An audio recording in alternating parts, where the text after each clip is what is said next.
Welcome to Immigreats, the podcast that highlights stories of immigrants making great contributions in their adopted countries. My name is Munatsi, and I'm your host. I was born and raised in Zimbabwe and now live in Texas, USA with my family. Before getting into today's episode, I'm excited to share a word from the first sponsor of this podcast. And I'm grateful for our friends at Alma Law in Dallas, Texas. Alma Law is one of the United States' top immigration law firms. They're a great resource for immigrants already in the United States and for people looking for professional assistance to move to the United States. I can confirm that the process of moving to the United States can seem daunting. Alma Law specializes in handling all manner of immigration cases, from J-1 physician visas, investors and entrepreneur visas, family immigration, temporary employment, special petitions, and permanent resident adjustments, and even employer compliance. You can call them in the U.S. on 972-573-8575, or you can email them at help@almalaw.com to schedule a consultation. Visit their website for more information, alma-law.com. Check them out. They've been great to me. I know they'll be great for you. My guest today is somebody I'm really excited to have a conversation with. Her name is Dr. Hlatshwayo-Davis, and she happens to be from my favorite country on earth, Zimbabwe. I'm really looking forward to sharing her story and to just learning about her journey because I know she's doing some pretty special things with her life today. She currently serves as the Director of Health for the city of St. Louis in Missouri and has served in that position since 2021. I don't want to say too much about her because we want to hear it from the horse's mouth. But Mati, Dr. Davis, welcome to Immigreats. Thank you so much for saying yes to joining me today. Thank you so much for the invitation. I mean, I'm excited for many reasons. Number one, figuring out that we're actually very closely related. Figuring out all the connections was so exciting. But number two, the fact that you can say my name. Do you know how refreshing that is? The butchering of my name on our national and international news is one of the funniest things in my family. So to just hear someone say Hlatshwayo so seamlessly is beautiful. So thank you so much for having me. No, thank you. I definitely would say if I was going to pick a last name to emigrate to the United States, Hlatshwayo would not be one of the ones because it's such a combination of letters that are really difficult for the. It's my favorite thing, and people got so excited when I got married to my husband, whose last name is Davis, as you heard. When I was still practicing as a physician. Okay. And all the nurses got so excited to call me Dr. Davis. And I was like, no, I didn't give up Hlatshwayo. No, we're still Hlatshwayo-Davis. It's one of my favorite things because people are ridiculous. They're quite fine learning really complicated European names, but all of a sudden become tongue-tied when it's ours. So I will never drop the Hlatshwayo for this. No, I'm with you 100%. I was telling you about my kids before we went online, so all three of my kids have very Zimbabwean, very Shona names. Yes. And I tell them, to embrace that and to be very proud of that because you're right, everybody's comfortable learning how to say Schwarzenegger. And so if you can learn how to say it, then you can learn how to pronounce my name. Definitely can. And it's a really cool conversation starter too. So yeah, I'm glad you're insisting that they continue to call you by your full name. So that's right. So talk to me, Mati. I just would love to hear your story. I know you were born and raised in Zimbabwe, but just tell me about what it was like growing up in Zimbabwe, what kind of family you're from, and what led to you emigrating to the U.S. to go to school. Yeah, when I think about who I am today, shorter versions of my bio talk about the fact that I'm really passionate about infectious diseases. I consider myself a public health warrior, but I'm very justice oriented. I think every facet of my leadership is rooted in health equity. And so I attribute that to the most incredible parents, right? My mother, who's the heroine of my story, and who I attribute everything I have right now. It's a beautiful thing. She's been visiting for the last 2 months, and she's my date to anytime I'm getting an award. She's my date. And the first time I took her to one, she didn't know that I was going to, in my speech, dedicate the award. It was an NAACP award to her. And it was a beautiful moment, to be at this stage in our lives and for that woman who raised me for most of her life as a single parent and who is the reason I'm here today. The sacrifices, the tenacity, the strength of conviction in making sure that her girls would use education to be whoever and whatever they wanted to be in this world is something I could never adequately thank her for. And then my late father, who's a war veteran, Comrade Mao, as he's affectionately known. It's funny when I tell my story to people here, I have to explain to them. I don't even think most people know my father's like name on his birth certificate, right? Really? Even to this day, when I meet people, it's what Comrade Mao, you know. They don't even know his Jibin name, you know, and that's really became his identity. But when I think about both of their stories, what they had to go through, I mean, my father literally fought for the liberation of our country.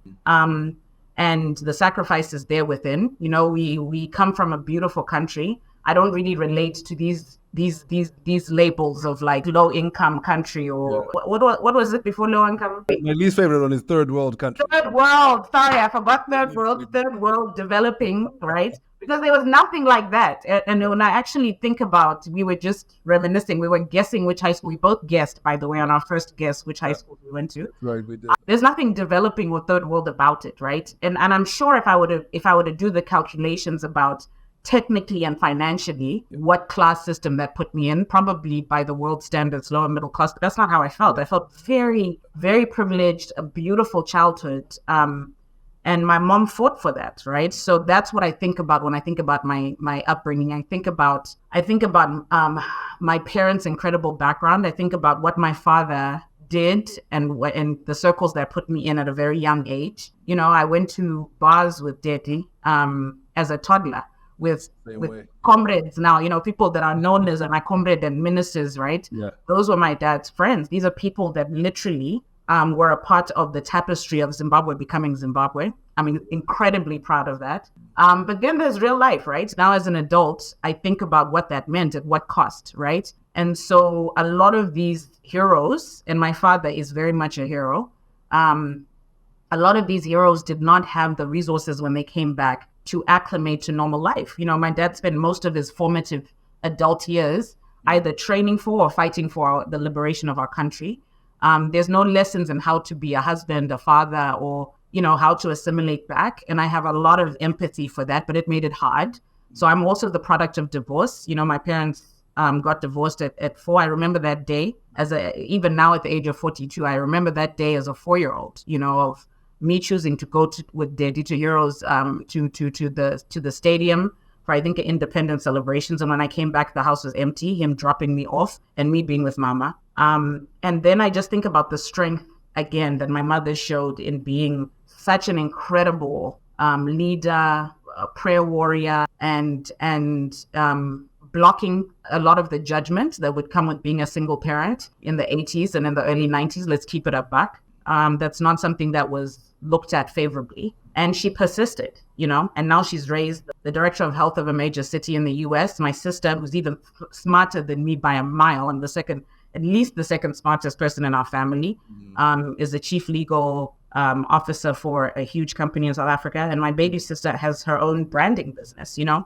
I mean, my mom is a legend, right? And I think the backbone for my upbringing is like most of us Zimbos, because let's keep it also a buck. Zimbos are known for being incredibly academic. We're blessed with really great greetings. I mean, it was harder for me to get into UZ. I don't even think I could have gotten into UZ as easily as I got a full scholarship to go to university in the United States. That's a fact, right?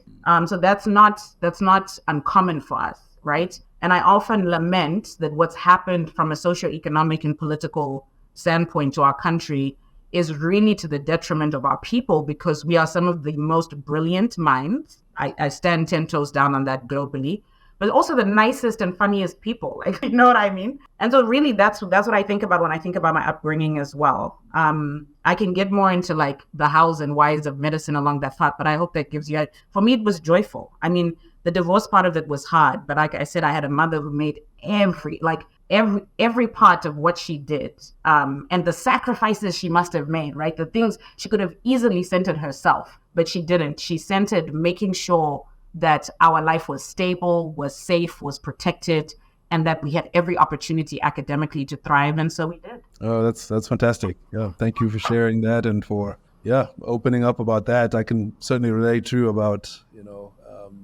going through your parents' divorce, as a really young child and kind of navigating that. And I think, but it all kind of works together to make us who we are today. Sure does.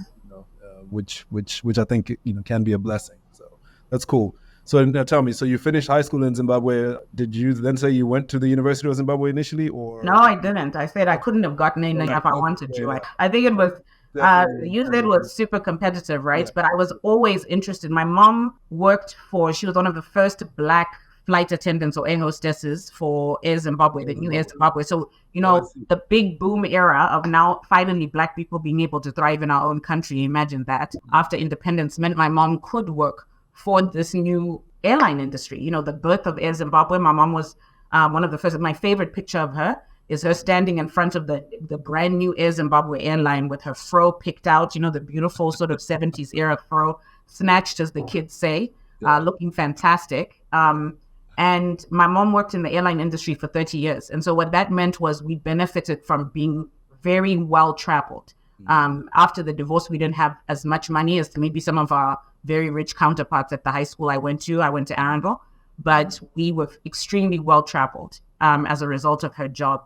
And so she instilled in us this need to understand that education was the cornerstone and the only way that we would be able to realize our dreams. I always tell the story of, I remember getting a bicycle, and it wasn't my birthday, it wasn't Christmas. I couldn't understand why we were getting such a big gift, but with it came a library card. And that's really my mom. It was get to ride this bike either to school or to the library. We were big readers, very big academics in our household, as most Zimbos were. I feel like I don't care what school you went to and where. And let's be really clear, when it came to some of the competitive academic spaces, even though Anna Arundel, Chisley, Convent, we think we're the you-know-what, some of these other schools would kick our butts, man. You know what I mean? Because if we're being honest, I feel like that academic environment was just so strong throughout our nation, throughout the different cities, geographically. That was just something that stood out for me. But when it came to figuring out what I wanted to do, I actually didn't know for a while. There's a day at Arundel where after you get your O-levels back, where you have to kind of pledge what A-levels you're going to do. And if I'm being honest, I hadn't really spent a lot of time thinking about it, but there was a defining time in my life. It was Form 3 when my father passed away. After the divorce, Daddy had a tough time, assimilating. Like I said, I've lived in the United States since I was 18 years old. And one thing that is really struck upon me is the availability of free insurance that makes people able to get, really good standard of healthcare. That's not something we grew up with, right? You had to really pay for a good level of medical care. And mental health is only something that's becoming somewhat accepted now. If you think about it, there isn't a word in Shona for like depression or anxiety or PTSD. But these soldiers experience that. I mean, to be a teenager, my father was a teenager when he started to fight for the war for our country. And to come back and there isn't even a way to say that you are experiencing PTSD or any of the very traumatic things that they experienced. I believe my father did the best he could do and was a brilliant man. Anyone I meet says, your father is just such an incredible person. But as a child, and my mom as his then wife, the experience was a little different because of it. And I empathize deeply with that. In this country, they have entire hospitals for free, the veterans hospitals. I worked at one for part of my medical training and after my medical training. And you get these services out to honor the people that did the exact thing people like my father did. And we didn't have that, right? So I believe he did the best he could, but ultimately it just wasn't enough. And so he got very sick. He got disseminated liver cancer towards the end of his life and didn't tell anyone, kept it a secret for a long time. So by the time, they reached out to my mom and said, Mao's very ill, you need to take the kids. He was now stationed out of the country. And my mom booked airline tickets immediately to get us there so we could see our father before he passed. And it was too late. We never got to say goodbye. And the guilt and the grief that comes with that is great. I was 15 at the time. It was very, very significant, right? To not have the opportunity to even know your father is that ill, or to get the opportunity to say goodbye was really hard. And that was the seed that was planted of my why for medicine, was knowing that I always wondered about his medical team, because those are the people who were with him in his end hours, right? He was in a hospital bed overseas, and I always wondered, were they good people? Were they kind people? Did they take care of my father? And that was the seed for medicine. So I always knew medicine, And then the seed for infectious diseases was planted a few years after that when the AIDS epidemic hit the world. And for many of those years, 4 out of 5 of the countries with the highest incidence rate, so the highest new infections of HIV and the highest mortality or the highest number of people would die, was in sub-Saharan Africa, of which Zim was one for many years. And it decimated. I mean, if you remember what that was like, it decimated the working force of our population. And I'm sure every person now knows at least one person in their direct family that were afflicted. And so for me, those were the two seeds of medicine and infectious diseases specifically. So it was when it was time to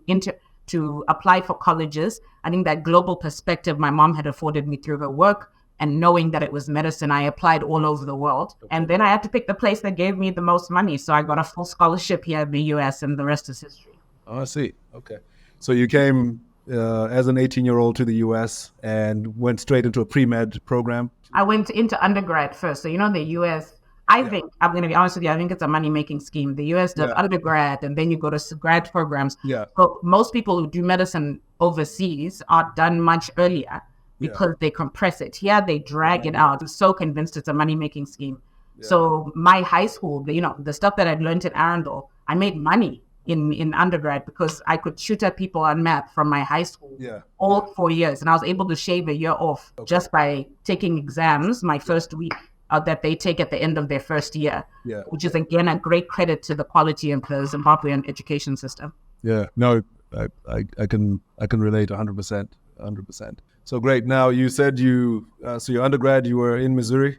You want to talk about culture shock? I remember, my mom put me on a plane with a suitcase the size of a horse. Yeah. And I know that all the men and women who had to lift that suitcase from plane to another plane were cursing me out, and their backs probably hurt because my whole life was in one suitcase. And I had to take a bus, the Greyhound bus. For those of you who live in the US, you already know that is a story within itself. I always say if I ever get fired from this job and I need to make money, I'll sell a script to Hollywood for that 2-day Greyhound bus ride from DC to Springfield, Missouri. It was nuts. Okay. So you flew to Washington, DC. A bus all the way to Springfield, Missouri. It was a 2-day adventure, right? Okay. Do you hear me now?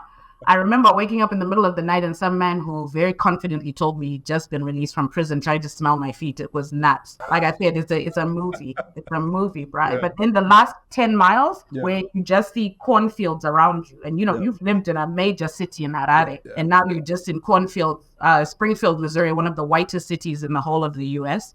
It was a culture shock, but also from an education perspective, a really wise choice because it was a very small liberal arts college. So it allowed me to really get my bearings, learn the culture, and then ultimately I flourished there. Yeah.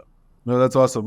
My experience coming to the US, so I think we've established that I was essentially a year ahead of you in terms of these experiences. So I remember flying into Kansas City International Airport, and it was, like the middle of August. And I remember walking out of the airport. My sister came to pick me up, from the airport. And I remember walking out of the airport and it was, 100 degrees or 105 degrees Fahrenheit with that humidity. And I remember, I'd never experienced that much heat and humidity. They don't even tell you what humidity is. I remember calling my mom and saying, Mama, I don't even know how to describe it to you. Yeah. It's like it's hot, but then the air is the heat.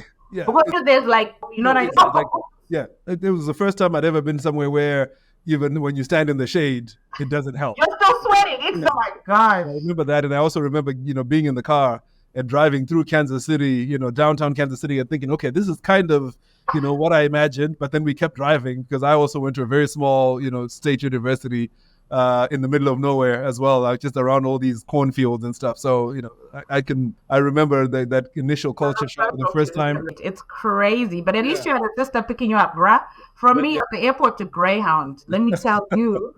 You definitely survived your first few days in the United States. So, no, that's cool. And then, okay, so you finished your undergrad. Where did you go for, grad school? Can you just maybe, those that don't understand how, the process of going to medical school here. So you've got your undergraduate degree. Was it in biology, chemistry? Yes. So you have to major. You have to pick a major, much like the way you have to pick which areas you're going to specialize in for A-levels. And I knew I wanted to do medicals. I wanted to go to medical school after the undergraduate college. So I picked pre-med courses, all the sciences, biology, chemistry, physics, and the like. and I double majored in biology and chemistry with honors. Okay.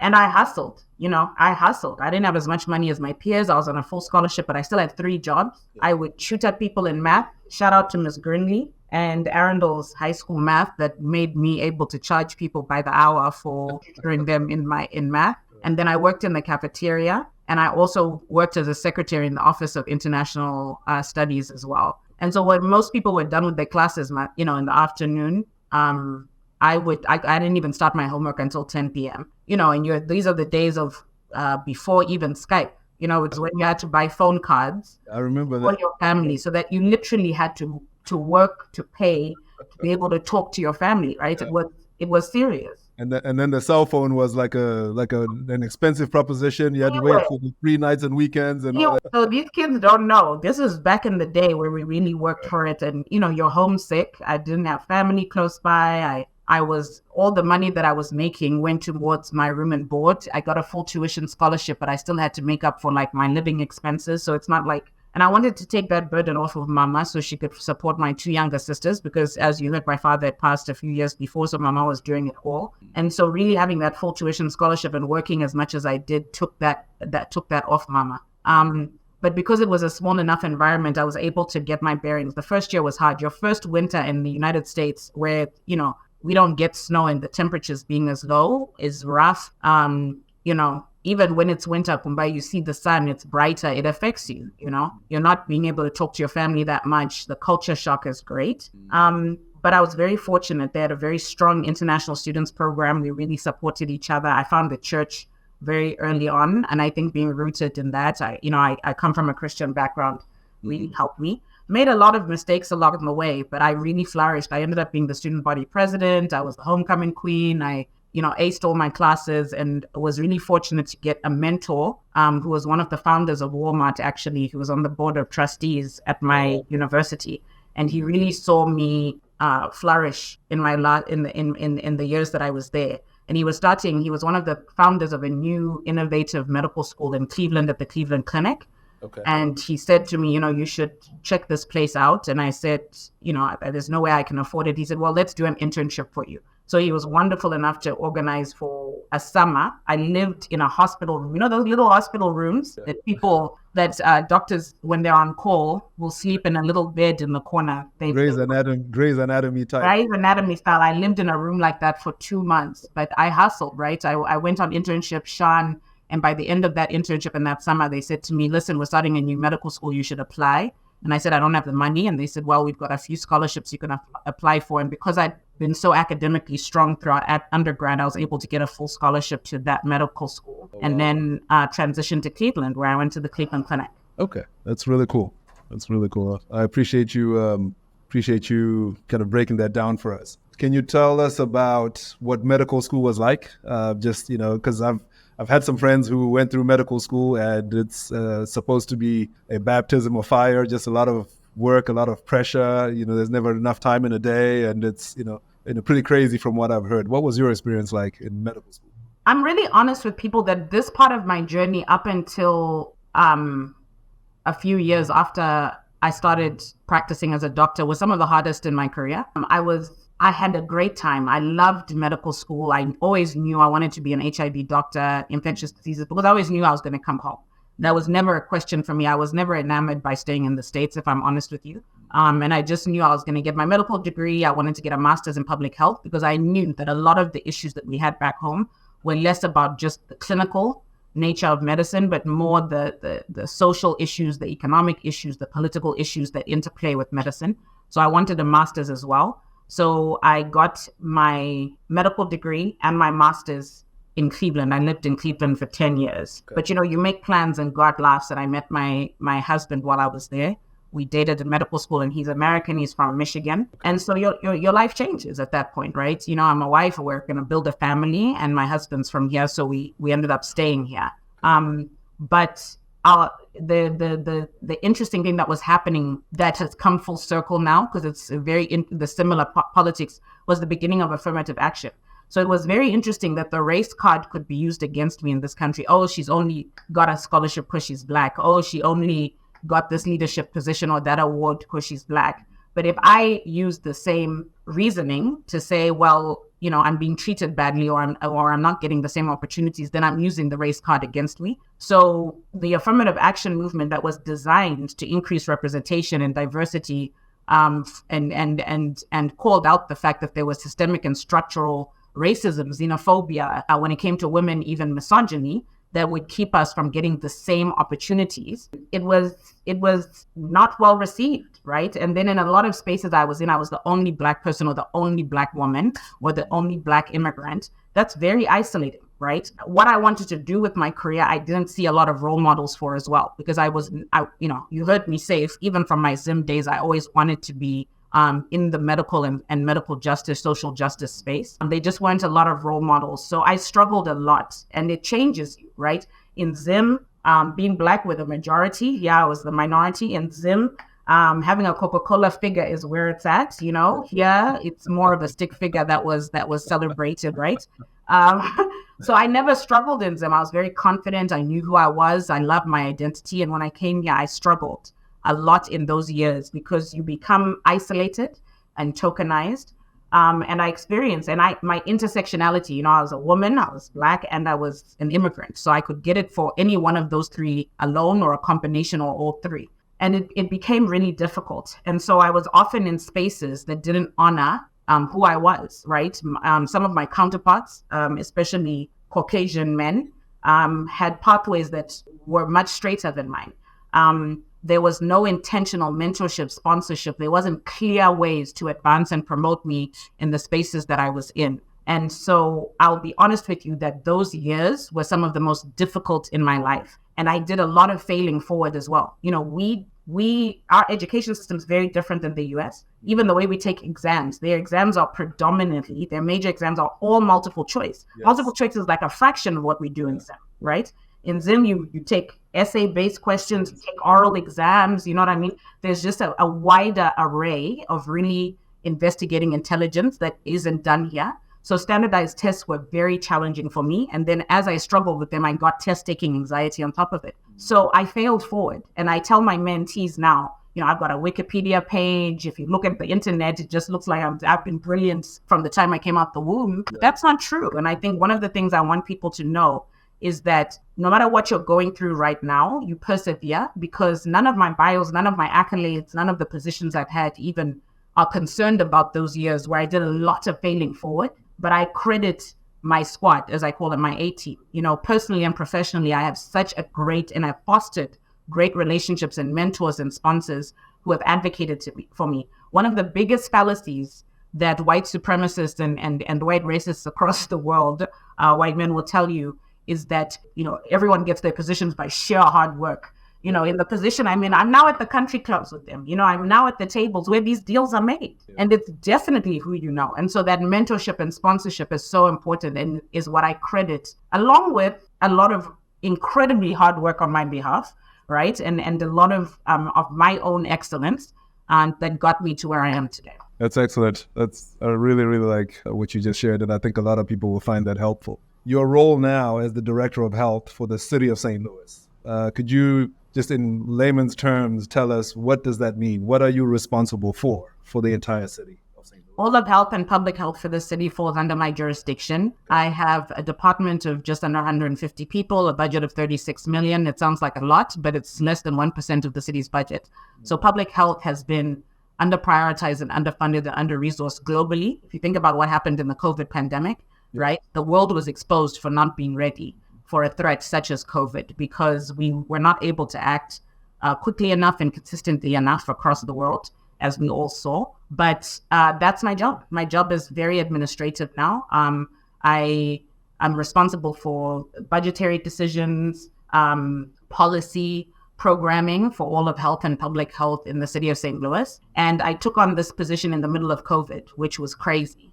Because by then I was an infectious diseases doctor. I had a dual contract at Washington University and the Veterans Hospital here, which was very full circle for me, because I very much took care of veterans, much like my dad was. And being able to work in both places gave me a really great foundation for understanding the breadth of medicine, but really the communities that people came from and what we needed to do.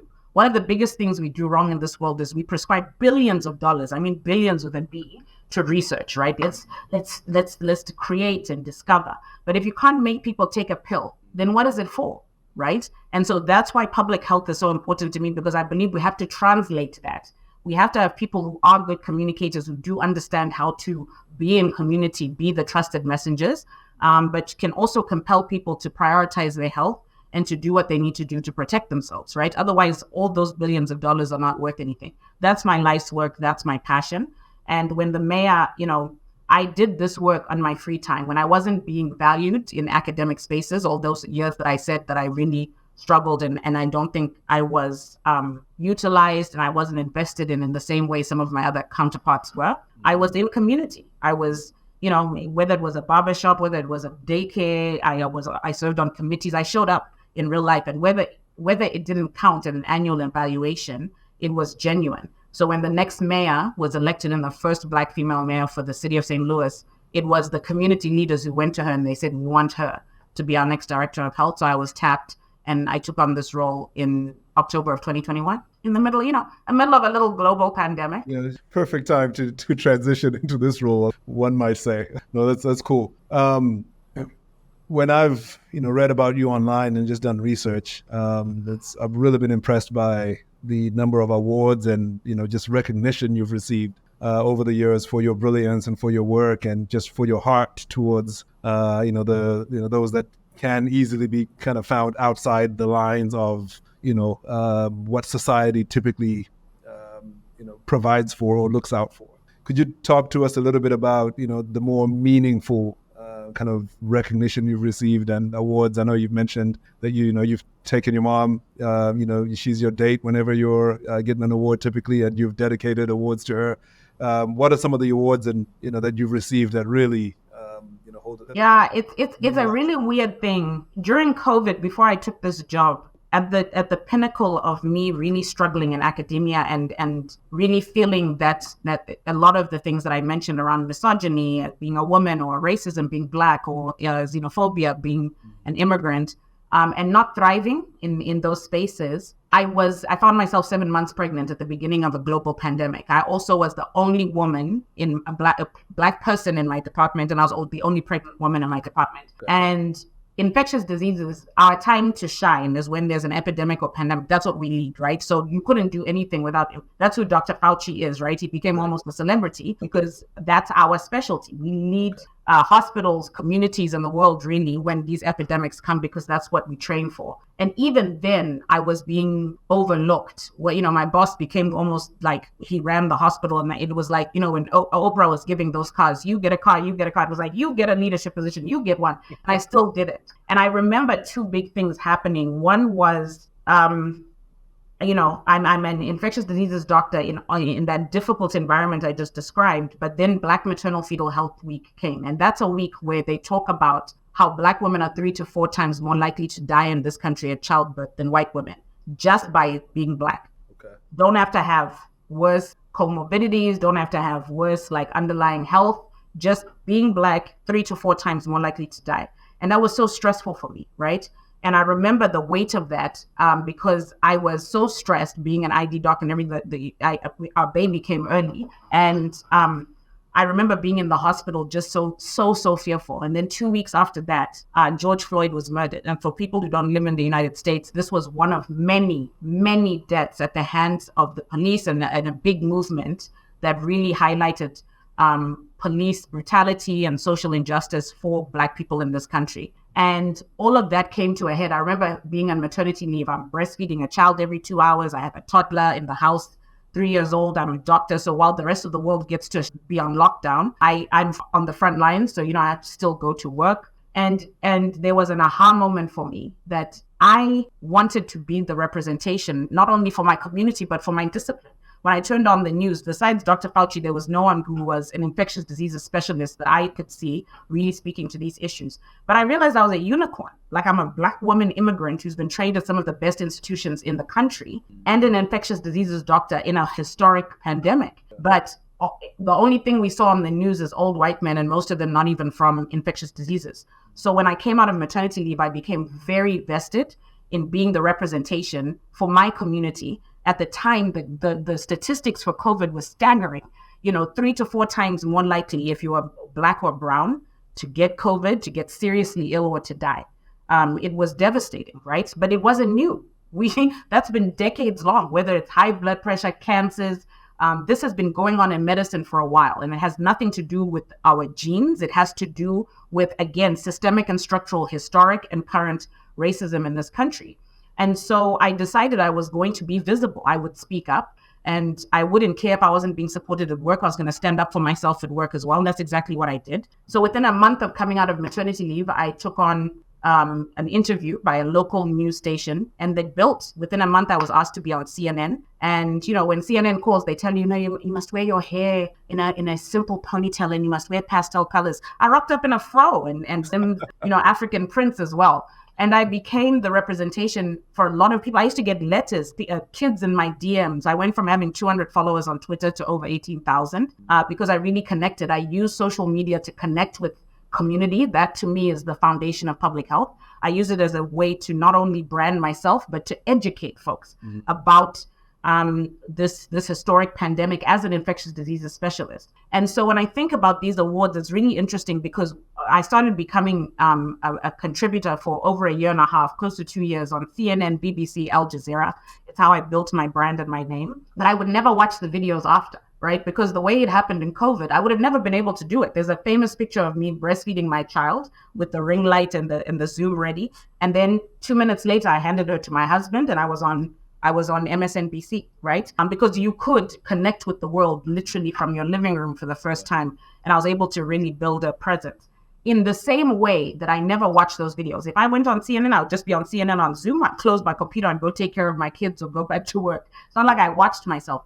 It never connected that people around the world saw me.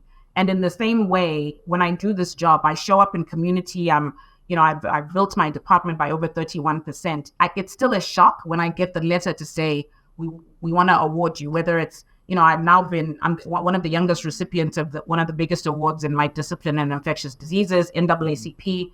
But I think what connects with people is I do this for real. I don't do it for show. The awards come as a result, and the awards are from my community, which makes it even better. But it's still a shock to this day. I'll be really honest with you. In the same way when someone says, oh, I saw you on CNN, it's almost a shock because I forget sometimes that, of course, you were actually on CNN. You weren't just talking to yourself in your home office. So it's a bit of a trip. Well, that's awesome. No, thank you. I'm inspired by what you're sharing when you talk about, you do what you do because, that's what you love to do. And, you also recognize that this is your moment to contribute, at a global scale. And the awards come kind of as a result of that. I do my share of mentoring younger people too. And, that's part of the message I'm trying to share is that, don't worry about the accolades and all those things.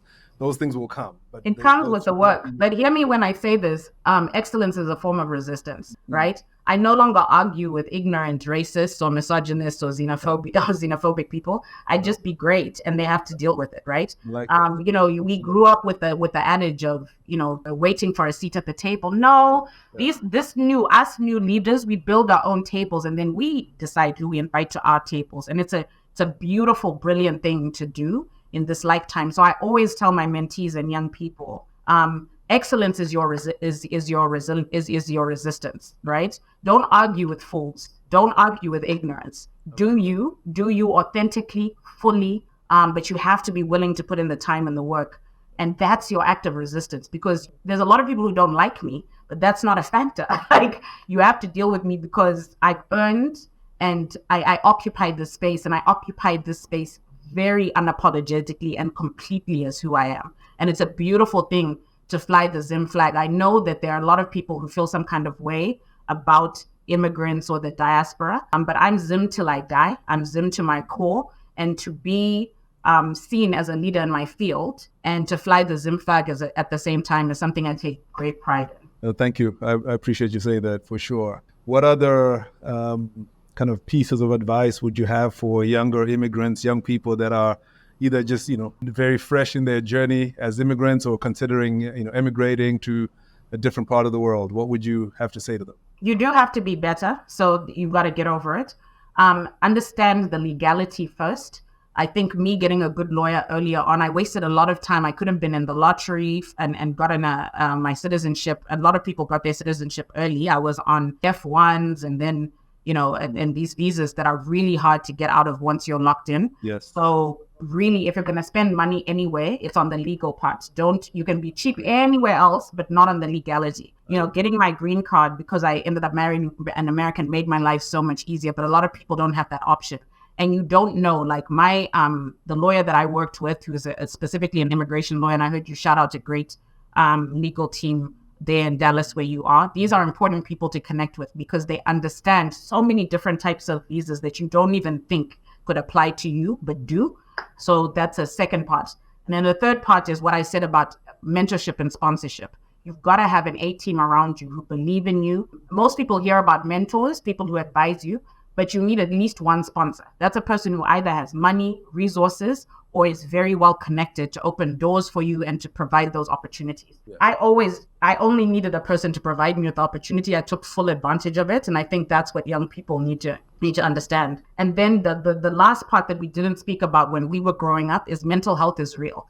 Being depressed, being anxious, going through a hard time, failing, you're going to fail. Everyone's going to fail. Even the most brilliant people fail. It's how you deal with it. So making sure that you have the kind of, even if it's student insurance, to see a counselor if you need to take some time off. It's okay to cry, right? And you will fail. So what do you do once you fail is the mark of a great leader. And I've always told people that even though you'll never see it in my bios or in my wiki page, I failed forward quite recently. And I think the mark of my story is never giving up. But I credit that to an incredible A-team, a mother who, like I said, is the heroine of my story, who prays for me at times where I was too weak to pray for myself, an incredible partner who believes in me, and he believes in my career as much as he believes in his own. And that's what makes both of our careers thrive. And then a mentorship and sponsorship team. So to young people, those are the little nuggets of advice that I would impart. Yeah. Mati, thank you. This has been a very loaded conversation. There's lots to unpack, and I know you've got so much more you could share and teach the world. And my hope and prayer for you is that over the next 40, 50 years, you'll have lots more opportunities to impart what you've learned. Thank you for caring about my story, but I just want to really give you your flowers and honor you to build the kind of following you have, to take the stories of immigrants across the world, to make this kind of time as a father, as a professional, to care about the stories of women as well. I think you're an incredible human, an incredible leader, and I really credit you. You're really thoughtful in the way that you do this. And just, people don't give you your flowers and you're here, so I want to make sure I give you yours. Thank you so much for having me. No, thank you, Mati. I really appreciate you saying that. So that's the story summarized of Dr. Hlatshwayo-Davis, an immigrant from my favorite country, Zimbabwe, who's made great impact on America and the world at large. Please like this podcast and follow us on your podcast player to catch new episodes. You can find us on social media under the name Immigreats. Visit our website at immigrates.net and enter your email address to join the growing Immigreats community. And that's it. Until next time, see ya.